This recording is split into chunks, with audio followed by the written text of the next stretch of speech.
Natural disasters are calamities that often occur in various countries, including Indonesia. The impact is, of course, very large and detrimental, affecting both physical and material aspects. Behind these losses, the seemingly invisible psychological aspect is also affected. That's why trauma healing is very important. Trauma healing is meant to heal or eliminate trauma within a person. Trauma healing has very important benefits for disaster victims, especially young ones. With trauma healing therapy, victims may truly recover from the scars and may be able to also live their lives as normal.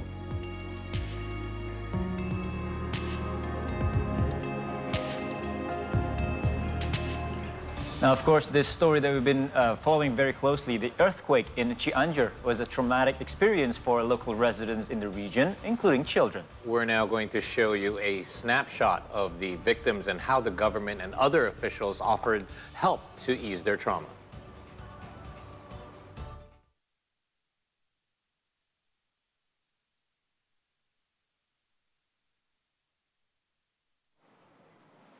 These are obviously the shelters that have been made at these makeshift camps in order to house families. Some of them have been separated from their parents.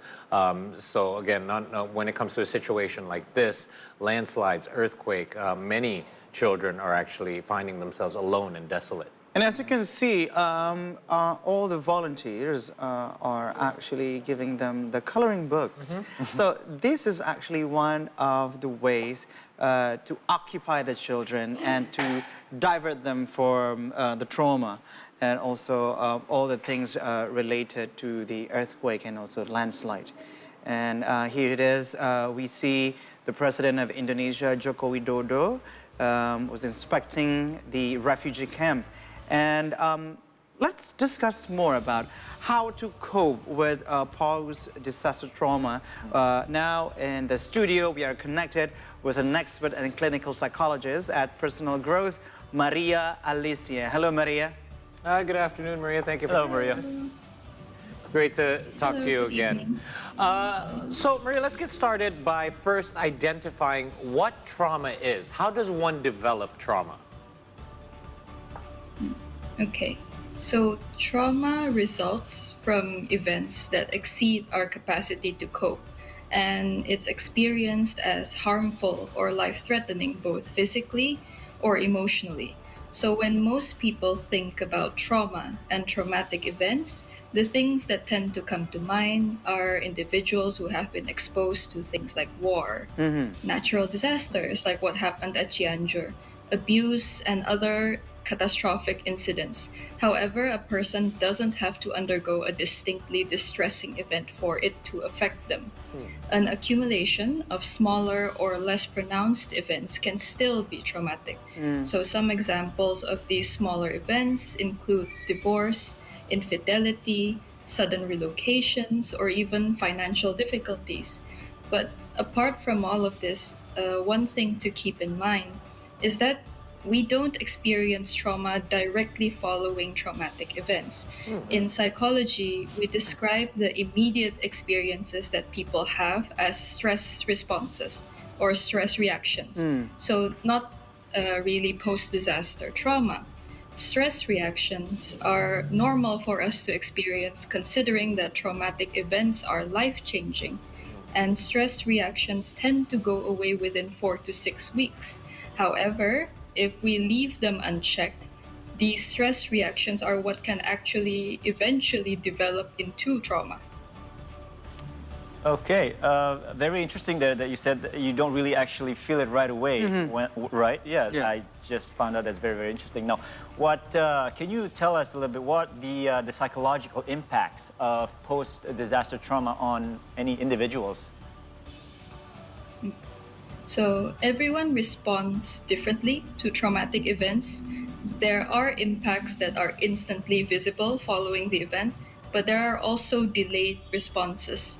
In terms of immediate stress reactions, some common symptoms that can be observed include sweating or shivering, uncontrollable shaking, nausea, or other physical reactions. People can also experience emotions such as numbness, helplessness, anxiety, overwhelm, or anger. Other noticeable impacts can include difficulty concentrating, restlessness, challenges in expressing themselves, or avoidance towards the traumatic situation. With delayed stress reactions, on the other hand, some things we might see are grief, survivor's guilt, loss of purpose, flashbacks, or even suicidal ideation. All these symptoms stem from the very nature of traumatic events, which creates instability and uncertainty for people. So, this forces others to rebuild their idea of safety around the trauma, which can be psychologically taxing.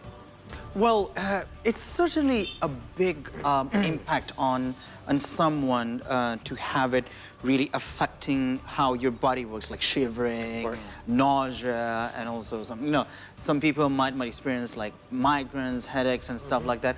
But when it comes to that, what is actually the first step that we need to take to, to treat the post trauma for that? So it's interesting that you mentioned trauma healing at the beginning, because we can see this as sort of a specialized treatment, and that comes later on in the process. The first thing we actually need to do is psychological first aid, or PFA, to manage these stress reactions that people experience. So PFA isn't like counseling or therapy, which is part of trauma healing. PFA includes social and practical support interventions, in addition to comfort and emotional caring. We want to help people fulfill their basic needs first, because it's difficult to focus on solving other problems when things like water, shelter, or clothing aren't even available. So, with PFA, there are three main goals: to promote safety, stabilize survivors, and connect these survivors to help and resources. Okay. So these can include directing the survivors to a place to sit and keeping them comfortable, validating their emotions and thoughts, and coordinating with other groups in the area to get the survivor access to medical assistance, to their loved ones, or other needs they might have.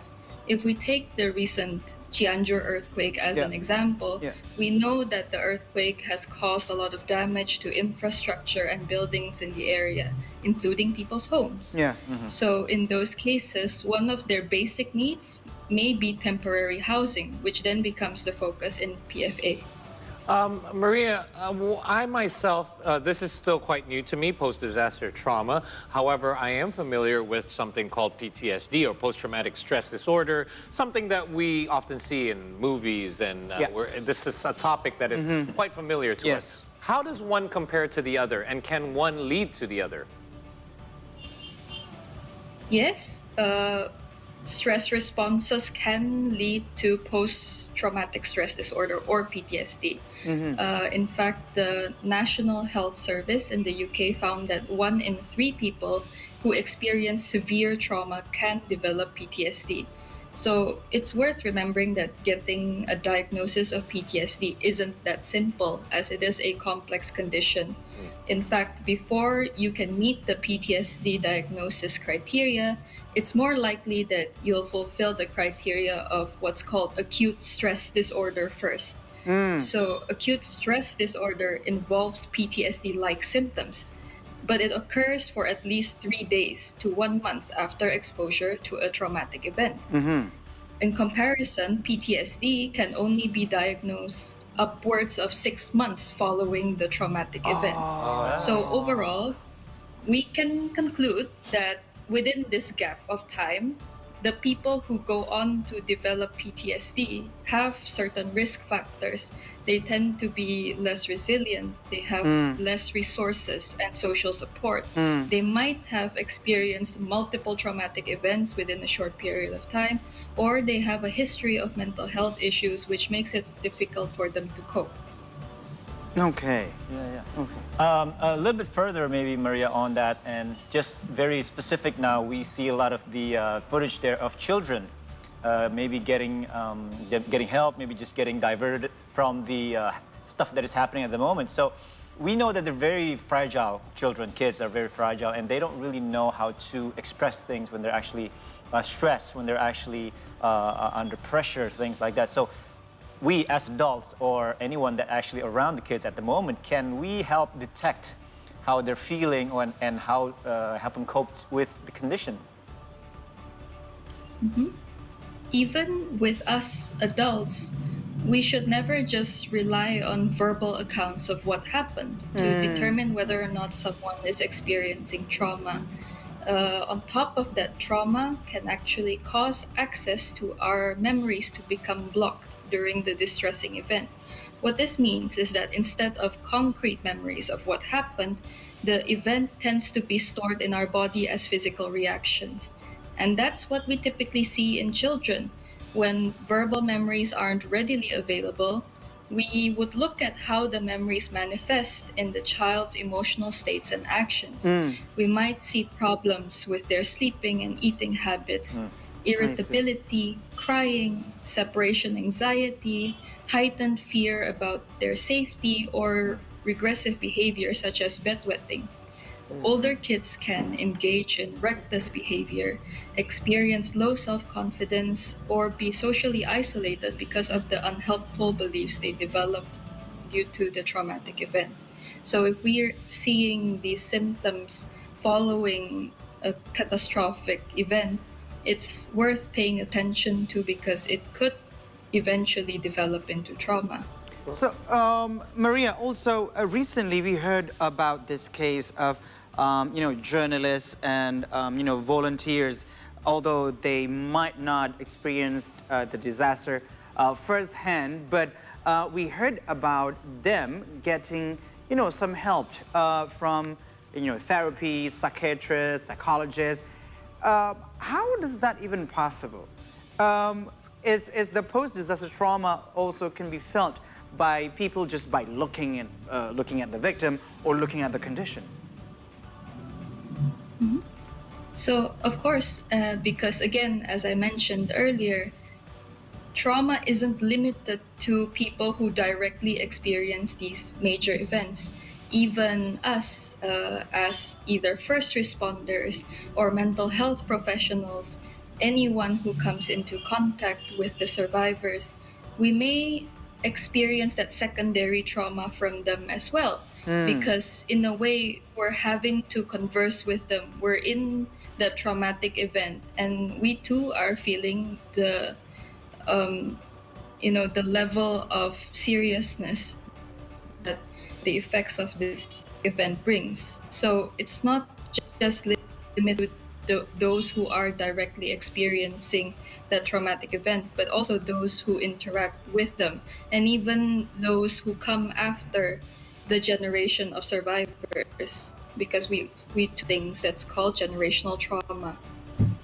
Yeah, so with all the complexities and the seriousness of the condition, is it possible, Maria, to prevent the post-disaster trauma?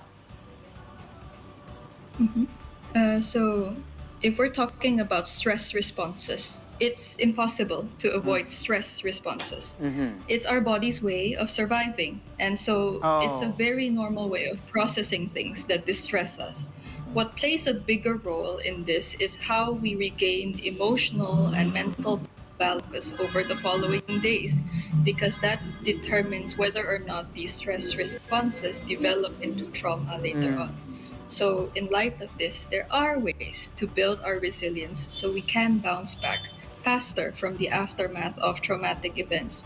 For example, it's best not to ignore our feelings, because there's no right or wrong way to feel about any situation. When we can allow ourselves to feel all the emotions associated with a traumatic event, it can be easier for the intense feelings to pass, as opposed to blocking them and avoiding them in the moment. We can also try to return to our routines as much as possible, because we get comfort from the familiar. So small things such as establishing morning or bedtime routines can give us that sense of control that traumatic events often take away. And finally, we would want to put other major life decisions on hold, because we're already experiencing a lot of stress and we don't want to put more of that on ourselves. It's better for us to focus on just self-care and managing the routines that we need to build before we can turn our focus to other things. I see. So, right. In, let's say, in this case, we've been developing this custom here in Indonesia about what we call just, go with the flow. Go with the flow. Let's say if you discovered yourself in a condition where it's so stressful and let alone with a trauma, post-disaster, people in Indonesia might call it untung masih ini, untung masih itu, like lucky we're not this, lucky we're not that. And we tend to be, ignoring our feelings. Should we seek the help from the professionals or just, go with the custom, like go with the flow? I think there's no harm in seeking psychological support early in the process, even if it's just to confirm whether or not we have the appropriate strategies and knowledge in how to manage the stress responses. But if it's gotten to the point where the symptoms are interfering with our daily functioning, then we can't just go with the flow, It's time to see a professional if that happens, because some things we might teach you within the counseling space or in the therapeutic space include relaxation and grounding techniques to keep you safe in the present. We might help you identify your triggers and the warning signs to your major trauma symptoms. Most of all, we help you shift your perspective from this helpless victim to an active survivor. So you can continue taking steps forward in managing the trauma. And that's something not everyone should do alone, and not everyone can do alone, and there's no harm in asking for professional help. Indeed. Maria, thank you so much for this more in-depth look when it comes to trauma healing. There are many of those that need to know more about this, and obviously many of those that are still currently going through traumatic situations right now. So we thank you for your time, and have yourself a great evening. Thank you for having me as well. All right.